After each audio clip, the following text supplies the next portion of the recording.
Book number 4. Bit different as we don't have our name day at the start, but I don't think that's required at this kind of year group anymore. We do have our helpful page though with all the same information. First page I've got here is spelling words. It's also they're getting a bit older and it's more and more important to have more accurate spelling. So I've got the 10 spaces here and they can practice writing out the words a few times. I have an option for super sentences again, where they can write their word, the sentence.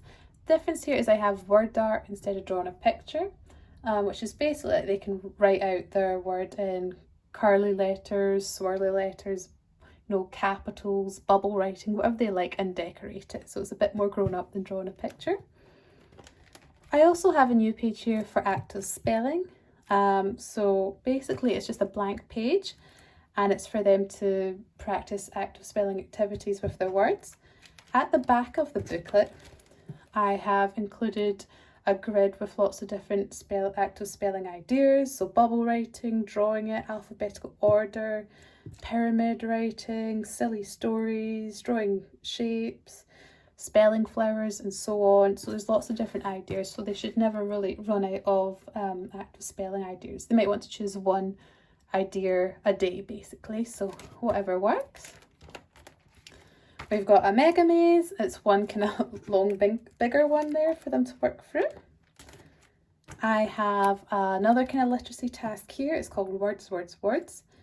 Below you'll see a lot of words, and basically the teachers to let the pupils know what they're searching for today.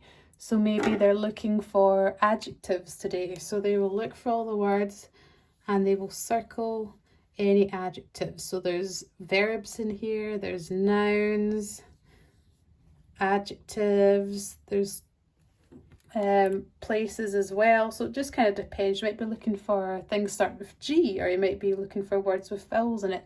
You can do so much with this, so I thought that was quite a useful page to have.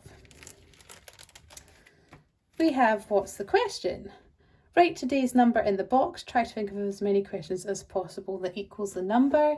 That's kind of been around for a while. So example, if the answer is 50, then you can say 5 times 10, 45 plus 5, and so on and so on.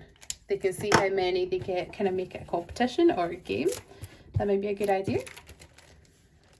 Okay, we have terrific times tables. They've got the 6 times table here. Again, I have tables 2 to 10. I've just included the 6 in this video. You've got the words, you've got the table up here, and then it says write out the 6 times table as many times as you can fit into the box below. So it's basically about repetition and drilling it into their heads.